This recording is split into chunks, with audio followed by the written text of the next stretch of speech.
Good morning students. Previously हम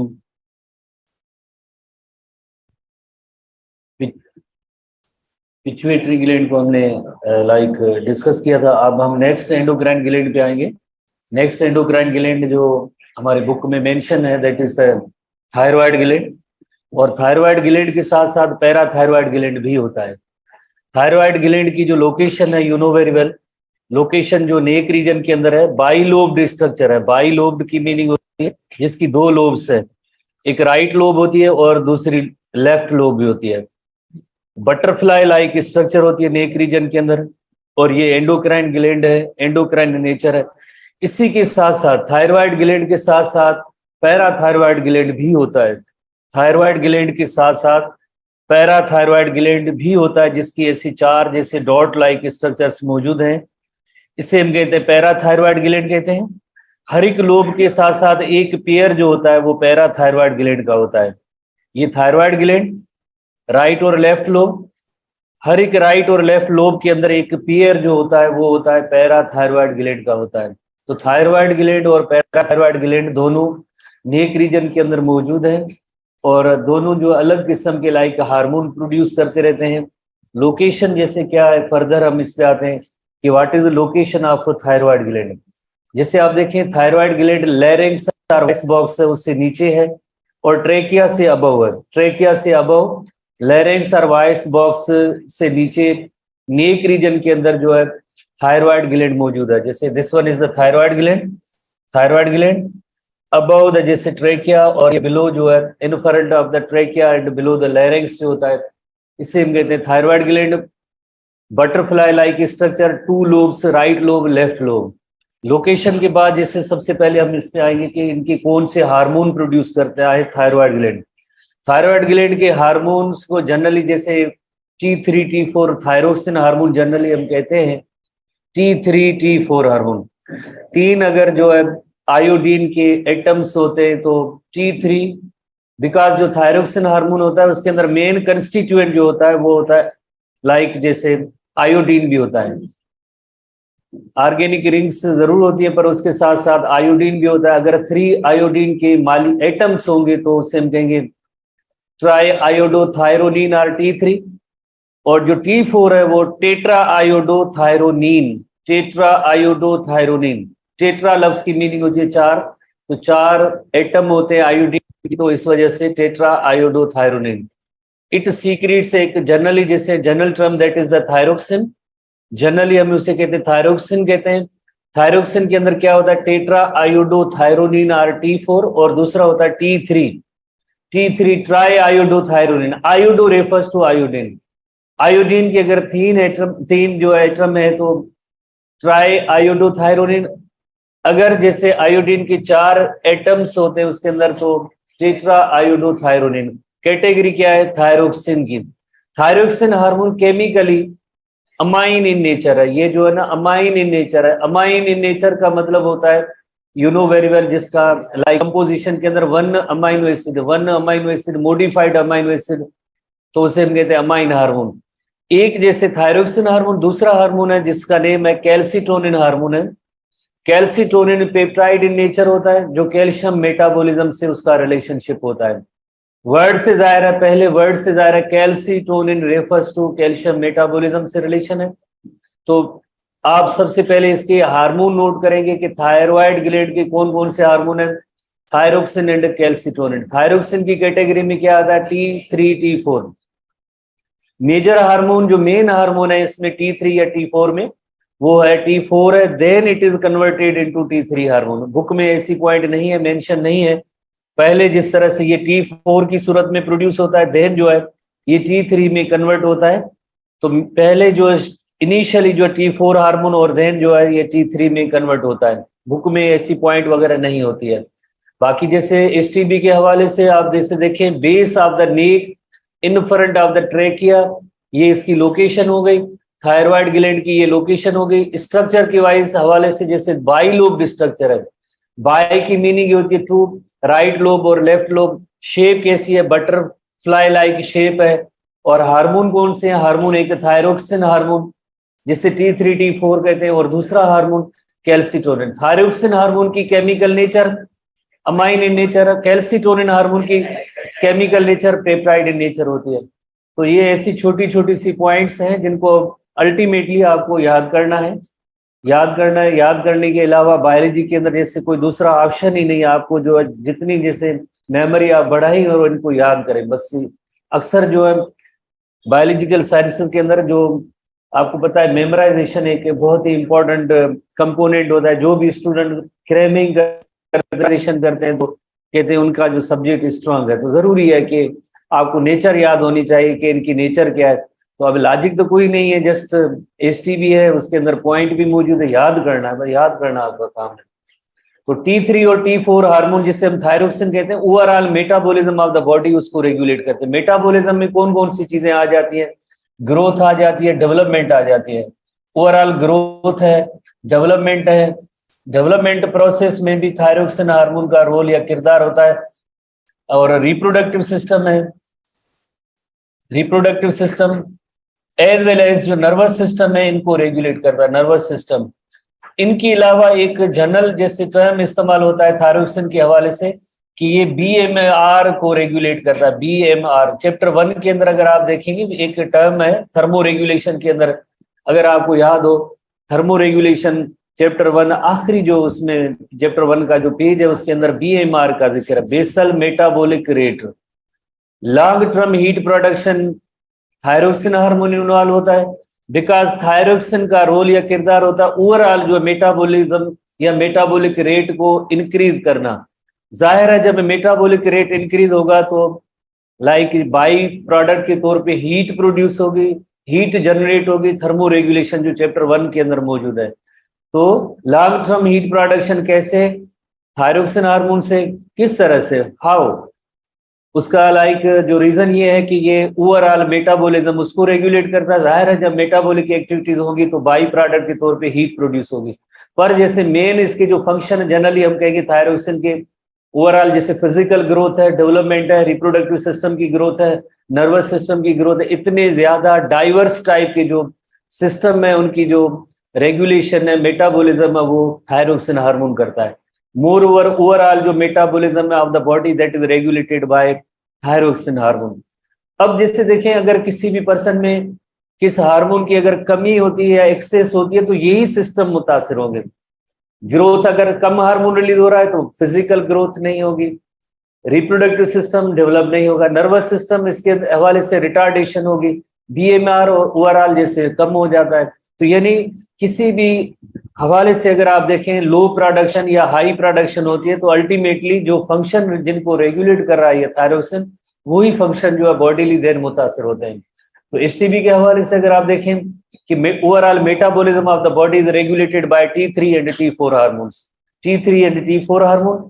बाकी जैसे नॉर्मल फिजिकल ग्रोथ है, mental development nothing but nervous system की डेवलपमेंट है, नर्वस सिस्टम की डेवलपमेंट है, उससे हम कहते हैं नर्वस सिस्टम की डेवलपमेंट है, रिप्रोडक्टिव सिस्टम की डेवलपमेंट है और फिजिकल ग्रोथ, ये सबको जो है रेगुलेट करता है थायरोक्सिन हार्मोन रेगुलेट करता है। ठीक है ना। तो ये सबसे पहले T3 T4 का आप रोल या फंक्शन नोट करेंगे कि बॉडी के अंदर इन हार्मोन्स का जैसे रोल या किरदार क्या है। तो 4 हमने जैसे हेडिंग दी थी, वो आसान तरीका होता है।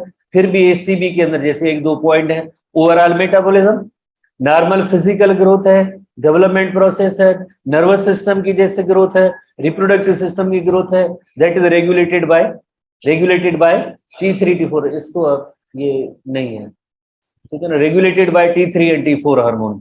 ठीक है। उसके बाद जैसे हम यू नो वेरी वेल कि अगर कोई भी हार्मोन जैसे लो कंसंट्रेशन में सीक्रेट होता है या हाई कंसंट्रेशन में सीक्रेट होता है, टू मच के लिए जैसे आपको पता है बायोलॉजिकल टर्म उसके लिए हाइपर सीक्रेशन लफ्ज इस्तेमाल होता है।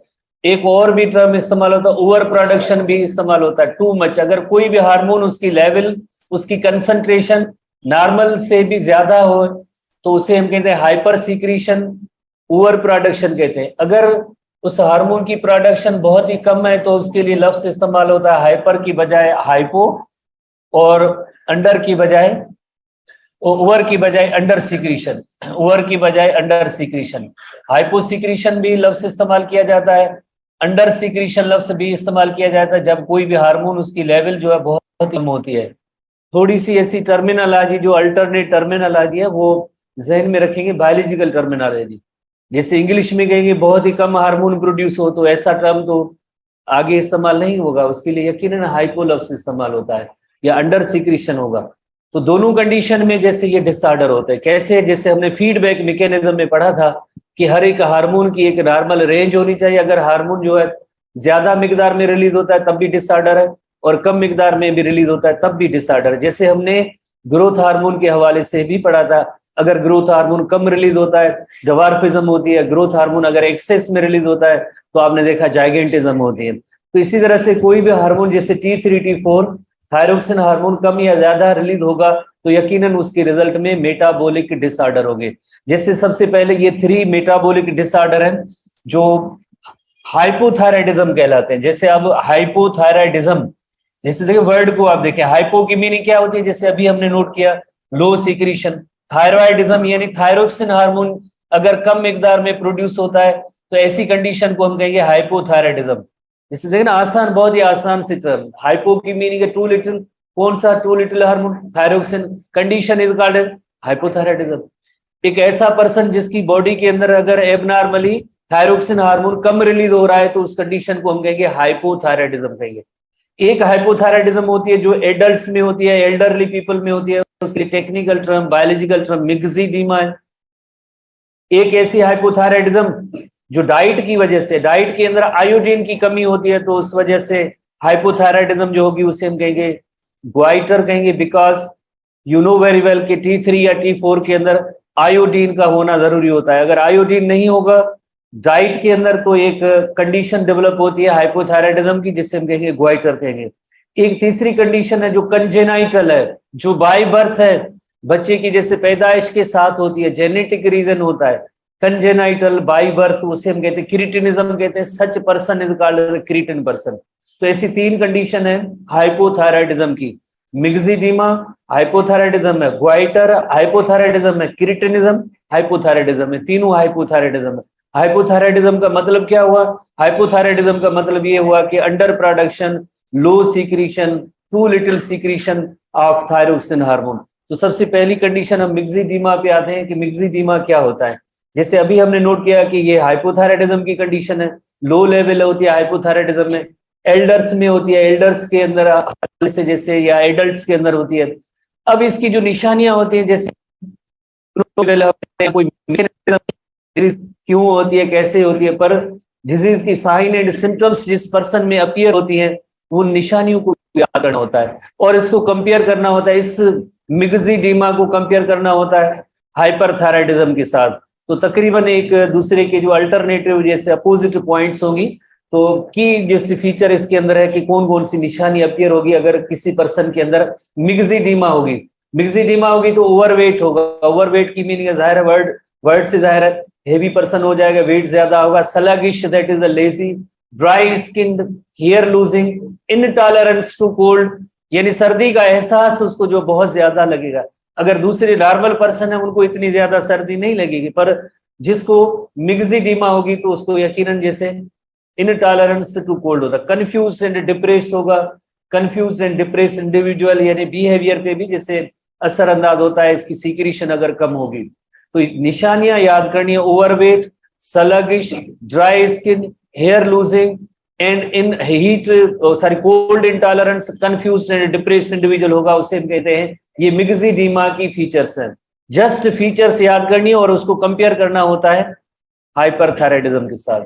ठीक है, कंपेयर भी करना होता है, याद तो आप कर लेंगे पर कंपेयर करना होता है। कैसे सवाल आ सकते हैं कि which one of the following feature does not relate to hypothyroidism. तो आप सोचेंगे कौन सी हाइपोथायराइडिज्म की ऐसी फीचर है जो इनमें से नहीं है या हाइपर की नहीं है। तो दोनों को जब आप जैसे कंपेयर करेंगे तो आपको एनालिटिकली थोड़ा सा उसको सोचेंगे तो आप यकीनन याद कर पाएंगे।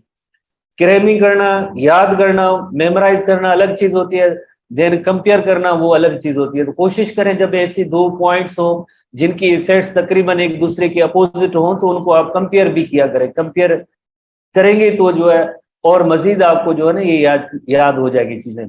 दूसरी एक कंडीशन है जिसे हम कहते हैं ग्वाइटर, जैसे अभी हमने जैसे डिस्कस किया, ग्वाइटर कौन सी कंडीशन है, डाइट के अंदर आयोडीन की अगर कमी होगी तो ग्वाइटर बनेगी। किस तरह से, ये थायराइड ग्लैंड इनलार्ज हो जाता है, नेक रीजन के अंदर जो थायराइड ग्लैंड है बहुत ही बड़ा हो जाता है, इनलार्ज हो जाता है। मे भी आपने कुछ ऐसे पर्सन देखे हो जिनकी नेक जो बहुत ही बड़ी होती है, इनलार्ज होती है, थायराइड ग्लैंड की इनलार्जमेंट है।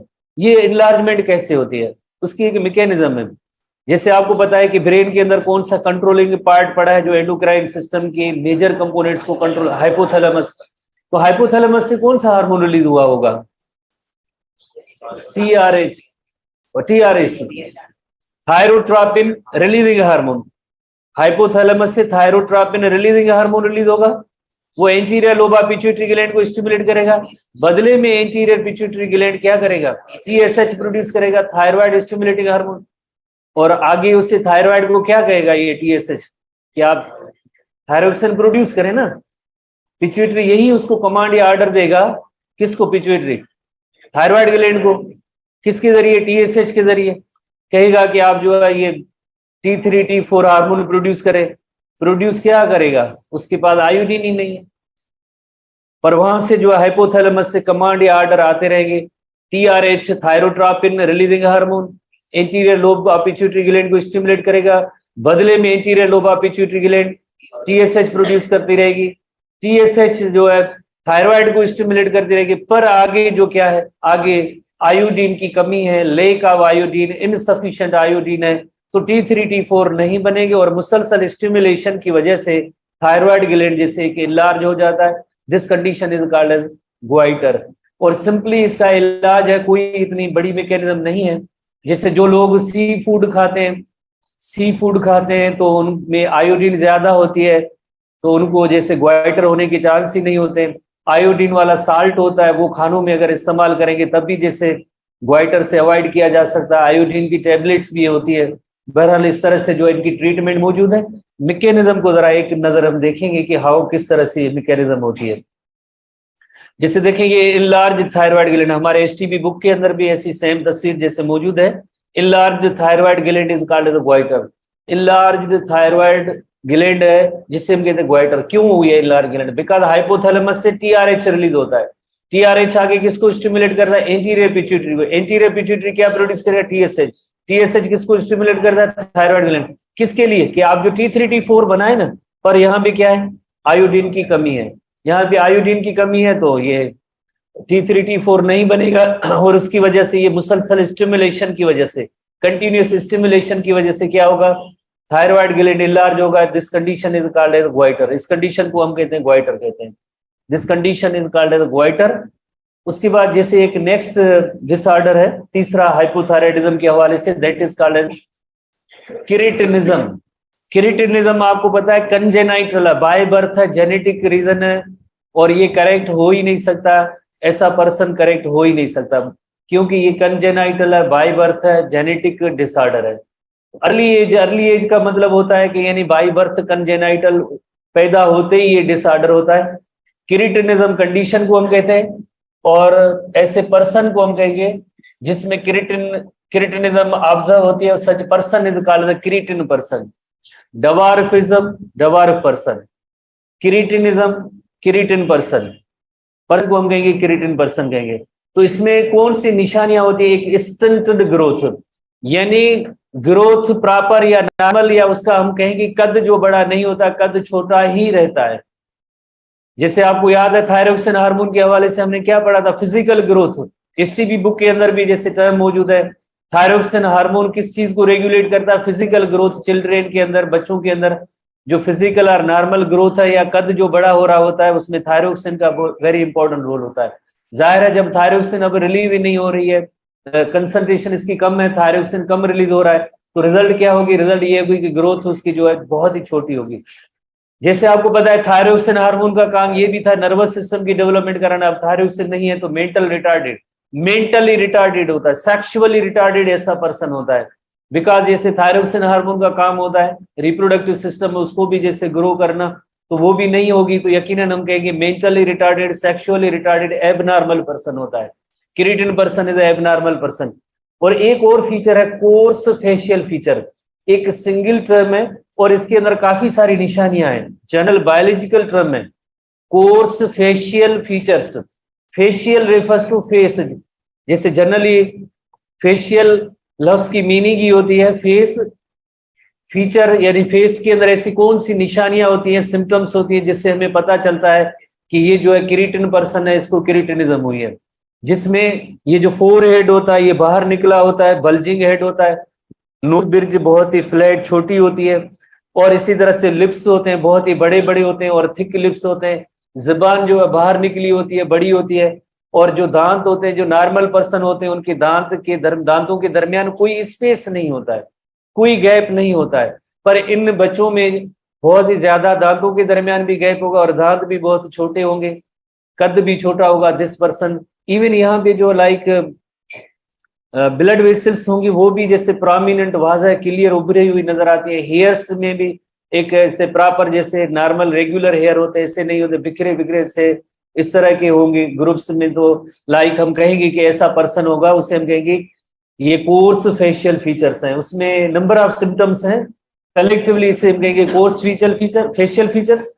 आप एसटीबी के हवाले से जस्ट एक ही टर्म याद करेंगे, पर हम इसको कोर्स फेशियल फीचर को देखते हैं कि उसके अंदर होता क्या है। कोर्स फेशियल फीचर के अंदर जैसे नंबर 1 जैसे लार्ज बल्जिंग हेड होगा। लार्ज बल्जिंग हेड की मीनिंग होती है बाहर निकला हुआ हेड। ये जो है फोर हेड होगा ये बाहर बड़ा होगा, लार्ज बल्जिंग हेड होगा।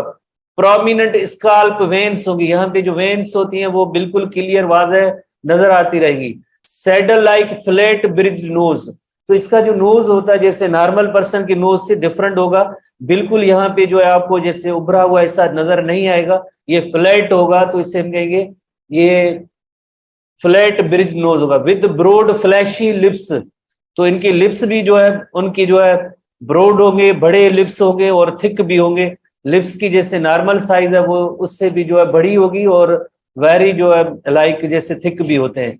इसी तरह से लार्ज लिप्स एंड टंग, जबान भी जो है इनकी जो है बाहर निकली होगी तकरीबन जैसे बड़ी होती है। और अब नेक्स्ट जैसे फीचर है जैसे आप देखें दांतों के हवाले से, इनके दरमियान जैसे बहुत एक दांत छोटे और प्लस में जो इनके दरमियान स्पेस भी ज्यादा होगा। जैसे दांत भी छोटे होते हैं, बड़े नहीं होंगे, और इनके दरमियान स्पेस होगा, पूरी रो या कतार जैसे होती है जिसके दरमियान कोई गैप नहीं होती है, वो नॉर्मल पर्सन। पर जो किरीटिन पर्सन होता है तो उनके दांत भी छोटे एज वेल एज उनके अंदर जो है स्पेस जो है बहुत ही स्पेस भी जैसे बहुत ही कम थोड़ा सा ज्यादा होता है। तो इस कंडीशन को हम कहते हैं like course facial features. This condition is called course facial feature, जिसके अंदर ये सारी चीजें कलेक्टिवली होंगी तो उसे हम कहेंगे कोर्स फेशियल फीचर। बाकी कद छोटा होता है, जैसे आपको याद होगा हमने जब पढ़ा था कि कद छोटे वाले जो छोटे कद वाले लोग एक डवार्फ पर्सन होते हैं जो ग्रोथ हार्मोन की कमी की वजह से होते हैं। एक अकोंड्रोप्लेसिया होते हैं जो जेनेटिक डिसऑर्डर होता है जिसके अंदर जस्ट आर्म्स एंड लेग्स छोटी होती है, बाकी हेड और ट्रंक जो है नॉर्मल होता है। और तीसरी एक कंडीशन है जिसमें कद छोटा होता है, वो होता है किरीटिनिज्म। किरीटिन पर्सन होते हैं उनमें भी जैसे कद जो है उस पर्सन का छोटा होता है, किरीटिन पर्सन का भी कद जो है छोटा होता है। किरीटिन पर्सन आप थोड़ा सा देखेंगे कि इस तरह के किरीटिन पर्सन होते हैं, किरीटिन पर्सन जिसका कद जो छोटा होगा और कोर्स फेशियल फीचर्स होंगी। हेयर्स के हवाले से भी होगा, टीथ भी जैसे स्पेस होंगे और लिप्स भी बड़े होंगे, फ्लैट नोज ब्रिज होगी और यहाँ भी वेन्स वगैरह होंगी। कद जो है बहुत ही छोटा होता है, उससे हम कहेंगे cretin person. Such person is called cretin person.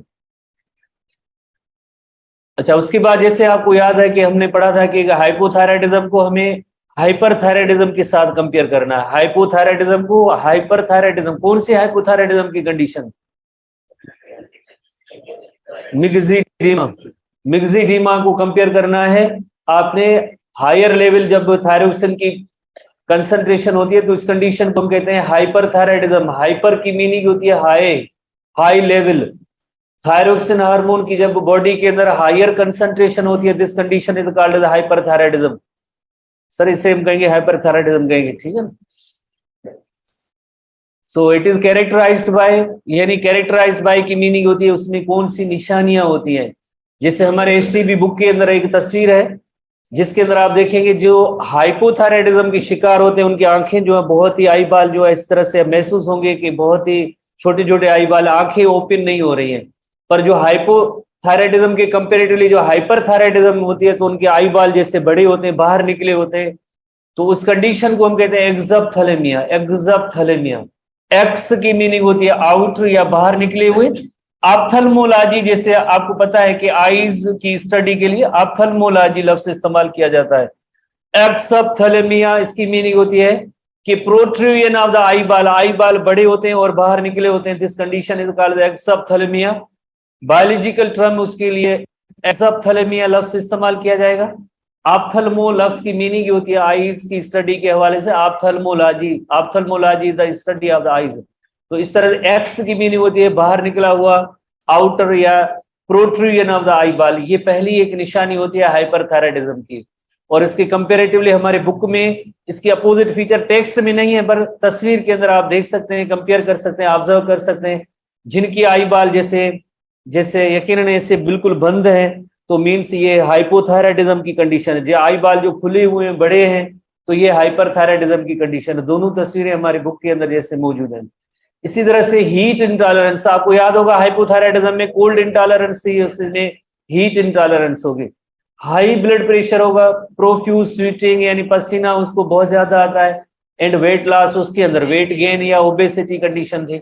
तो इस तरह से आप इनको एक दूसरे के साथ जो कंपेयर करेंगे और ध्यान देखेंगे कि कौन सी फीचर जो है मिक्सिडीमा हाइपोथायराइडिज्म की है और कौन सी फीचर जो है हाइपरथायराइडिज्म की है। कंपेयर करके आपको इसको याद करना होता है, ठीक है। तो इस तरह से अब हम नेक्स्ट आते हैं, दैट इज पैराथायरॉयड ग्लैंड, जो अभी हमने नोट किया था शुरू में कि थायराइड ग्लैंड के साथ साथ पैराथायरॉयड ग्लैंड होता है, पर उसको हम कंपेयर करेंगे थायराइड ग्लैंड का कैल्सिटोनिन हार्मोन, क्योंकि पैराथायरॉयड ग्लैंड का जो हार्मोन है, पैराथायरॉयड का जिसे पीटीएच कहते हैं, थायराइड ग्लैंड का जो हार्मोन है उसे कहते हैं कैल्सिटोनिन। दोनों के इफेक्ट्स एक दूसरे के अपोजिट होंगे। तो बहुत ही आसान सा तरीका है कि अगर आप कैल्सिटोनिन को याद करेंगे तो आपको पीटीएच भी याद हो जाएगा। बहुत ही आसान सा तरीका है। जैसे आपको याद होगा हमने जब शुरू में जब हार्मोन पढ़ रहे थे, हार्मोन बहुत ही इंपॉर्टेंट टॉपिक है और इसमें क्वेश्चन की कई पैटर्न आ सकते हैं।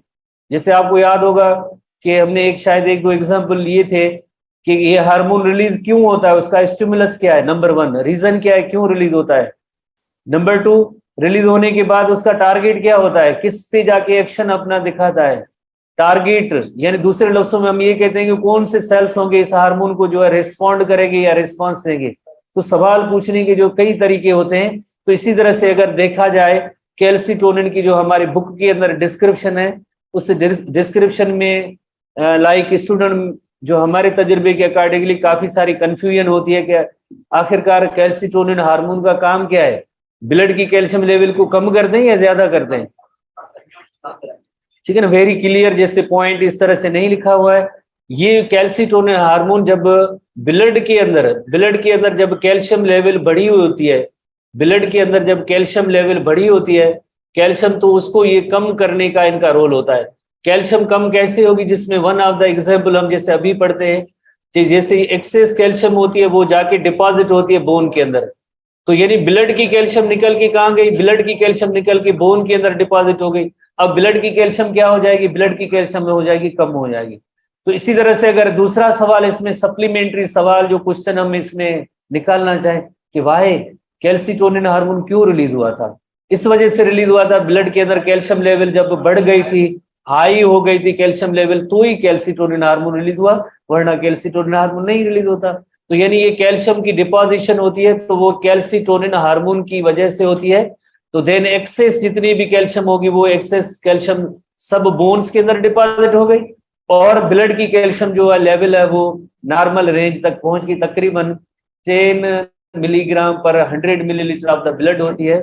जैसे blood glucose level you know very well कि 90 मिलीग्राम पर 100 मिलीलीटर ऑफ द ब्लड होती है, तो कैल्शियम लेवल भी 10 मिलीग्राम पर 100 मिलीलीटर ऑफ द ब्लड होती है। वो हाइपोथैलेमस के अंदर नोटेड है कि भाई ये जो है नॉर्मल पॉइंट है। अगर इससे जो है 10 मिलीग्राम से अगर ज्यादा जैसे ब्लड की कैल्शियम लेवल है तो फौरन कैल्सिटोनिन हार्मोन प्रोड्यूस होगा, और कैल्सिटोनिन ध्यान क्या करेगा, जितनी भी एक्सेस की कैल्शियम थी उस सबको किधर बोन के अंदर डिपॉजिट करेगा। और बदले में जैसे एक और भी फायदा हुआ कि बोन जैसे जरा स्ट्रांग भी हो जाती है, बिकॉज कैल्शियम जब डिपॉजिट होती है तो बोन्स जो है और मजीद जिससे स्ट्रांग हो जाती है। अब आप एसटीबी बुक को देखें, raised blood calcium level. Raised का मतलब है जब ब्लड कैल्शियम लेवल हाई होती है, रेज का मतलब है जब ब्लड कैल्शियम लेवल, ब्लड के अंदर कैल्शियम लेवल बढ़ी हुई होती है तो उसकी वजह से कैल्सिटोनिन हार्मोन प्रोड्यूस होता है। तो दूसरे लफ्जों में हम कहेंगे कैल्सिटोनिन की रिलीज होने का स्टिमुलस है वो increased high raised level of blood calcium होगी, तो ही कैल्सिटोनिन हार्मोन रिलीज होगा। इसके बाद कैल्सिटोनिन रिलीज होगा, कैल्सिटोनिन रिलीज होने के बाद क्या करेगा, एक्सेस कैल्शियम, जो ब्लड के अंदर एक्सेस कैल्शियम थी उसको कहां लेके जाएगा, उसको बोन में डिपॉजिट कर देगा, ऐसे लिखा हुआ।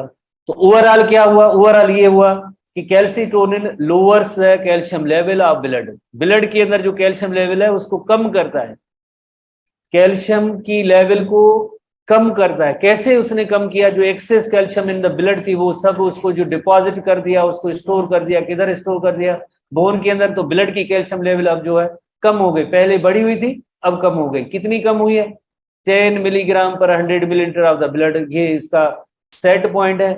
जैसे हाइपोथैलेमस को पता चलता है तो देन कैल्सिटोनिन की सीक्रेशन देन स्टॉप हो सकती है, तो एक ऑटोमेटिकली फीडबैक मैकेनिज्म के तहत देन जो है स्टॉप हो जाएगी। तो सिंपली हमें सिंपल पॉइंट्स के जरिए याद करना है कि जब भी बॉडी के अंदर ब्लड कैल्शियम लेवल बढ़ जाए तो फौरन कैल्सिटोनिन हार्मोन रिलीज होगा। जो कैल्सिटोनिन हार्मोन बाद में क्या करेगा, जो बढ़ी हुई कैल्शियम की लेवल उसको कम कर देगा। कैसे कम कर देगा, कम करने का वन ऑफ द मेथड होता है कि ब्लड से कैल्शियम निकल के जाके बोन में डिपॉजिट होती है और इस तरह से ब्लड कैल्शियम लेवल जो है कम हो जाती है। दो और भी तरीके होते हैं जिसके जरिए कैल्शियम लेवल कम हो सकती है। कौन से दो और तरीके हैं, एक किडनी के अंदर, जैसे आपको याद होगा हमने जैसे कंपेयर भी लेनी है पीटीएच के साथ, चैप्टर 1 के अंदर आपको याद होगा जैसे PTH increases the reabsorption of, PTH increases the reabsorption of calcium, chapter 1 के अंदर मौजूद है। तो अब ये रीअब्जॉर्प्शन की अब मजीद जरूरत नहीं है। कैल्सिटोनिन कहेगा कि अब रीअब्जॉर्प्शन की कोई जरूरत नहीं है, we already have higher level of calcium, calcium हमारी ब्लड में जैसे पहले ही ज्यादा है और मजीद आप जो है नेफ्रॉन साहब आप जो मजीद जो रीअब्जॉर्ब ना करें, एक बार। दूसरी जो डाइट के अंदर भी कैल्शियम होती है, डाइजेस्टिव सिस्टम के अंदर भी कैल्शियम भी होती है। जैसे हम डाइट जो लेते हैं उसके अंदर भी कई ऐसे डाइटरी कंपोनेंट्स होते हैं जिनमें कैल्शियम होती है। वो कैल्शियम जैसे कैल्सिटोनिन उससे कहेगा कि मेहरबानी, बड़ी मेहरबानी, मेरे पास पहले ही कैल्शियम लेवल बहुत ज्यादा है, आप मजीद कैल्शियम को जो है एब्जॉर्ब ना करें, कैल्शियम भले फीसिस के जरिए पास हो जाए, कोई जरूरत नहीं है। First year STB digestive system के अंदर जैसे अगर आप जो है फीसिस की कंपोजिशन को नोट करेंगे वहां पे भी वेरी क्लियर लिखा हुआ है कि पॉसिबली कैल्शियम आयंस भी मौजूद होते हैं। फीसिस के अंदर कैल्शियम आयन कैसे आए, बिकॉज कैल्सिटोनिन ने हाथ जोड़ लिए कि मजीद हमें कैल्शियम की जरूरत नहीं है, भले कैल्शियम फीसिस से पास होती रहे। तो इस तरह से 3 तरीके होते हैं जिसके जरिए कैल्शियम लेवल जो है कम हो सकती है, कैल्शियम लेवल कम हो सकती है। तो वो कौन से 3 तरीके हैं, जैसे नंबर 1 जैसे कैल्सिटोनिन, जैसे देखो कैल्सिटोनिन थायराइड ग्लैंड से कैल्सिटोनिन रिलीज हुआ, क्यों रिलीज हुआ, जब ब्लड के अंदर कैल्शियम लेवल ज्यादा थी तो थायरोक्सिन ये कैल्सिटोनिन क्या करेगा, देन इस कैल्शियम लेवल को कम करेगा। कैसे कम करेगा, एक तरीका जैसे अभी हमने नोट किया, ब्लड की कैल्शियम जो है वो किधर जाएगी, वो सारी बोन में डिपॉजिट हो जाएगी। इसी तरह से जो लाइक किडनी का पार्ट है उसी में रीअब्जॉर्प्शन होने नहीं देगा और कैल्शियम को ये कहेगा कि भले आप पास हो जाए यूरिन की तरफ, मुझे कोई भी जरूरत नहीं है। इसी तरह से डाइजेस्टिव सिस्टम के हवाले से यहाँ पे जो कैल्शियम की एब्जॉर्प्शन नहीं होगी और कैल्शियम भले फीसिस के जरिए पास आउट हो जाए, फीसिस के जरिए पास आउट हो जाए, हमें कोई जरूरत नहीं है। तो इस तरह से ये 3 मेथड होते हैं जिनके जरिए कैल्सिटोनिन ब्लड कैल्शियम लेवल को कम करता है। थायराइड ग्लैंड और पैराथायराइड ग्लैंड के हवाले से जैसे कैल्सिटोनिन जो है डिक्रीज करता है, पैराथायरमोन जो होता है इस कैल्शियम लेवल को, हार्मोन का स्टिमुलस क्या है, low level of calcium in the blood होगी तो यकीनन कौन सा हार्मोन रिलीज होगा, पैराथायरमोन रिलीज होगा। और किस तरह से देन जो है डिक्रीज करेगा, जो हमारे एसटीबी बुक के अंदर है कि ओस्टियोक्लास्ट सेल होते हैं। आपको याद होगा हमने बोन के हवाले से पढ़ा था, ओस्टियोब्लास्ट इमेच्योर बोन सेल्स होते हैं, ओस्टियोसाइट्स मैच्योर बोन सेल्स होते हैं, ओस्टियोक्लास्ट होते हैं जो बोन ब्रेकिंग सेल्स होते हैं, बोन की मैट्रिक्स को ब्रेक करते हैं, उसके अंदर जो कैल्शियम डिपॉजिट होती है उसको निकाल के ब्लड में शामिल कर देते हैं। तो पैराथायरॉइड, जो पैराथायरॉइड ग्लैंड होता है पैराथार्मोन प्रोड्यूस करता है हार्मोन, और कब रिलीज होता है? जब कैल्शियम की लेवल लो होती है। फिर ये क्या करेगा? कैल्शियम की लेवल बढ़ाएगा। कैसे बढ़ा? कैल्शियम बोन में डिपॉजिट हुई थी वहां से निकल के वो कैल्शियम किधर जाएगी? ब्लड में जाएगी। कौन ये काम करेगा? बोन के कौन से सेल्स होंगे? ओस्टियोक्लास्ट होंगे। और इनकी जो नेचर है वो भी आप थोड़ी सी याद करेंगे। पीटीएच की नेचर जो है पैरा पेप्टाइड नेचर होती है। एक आखिरी इलस्ट्रेशन हम देखते हैं।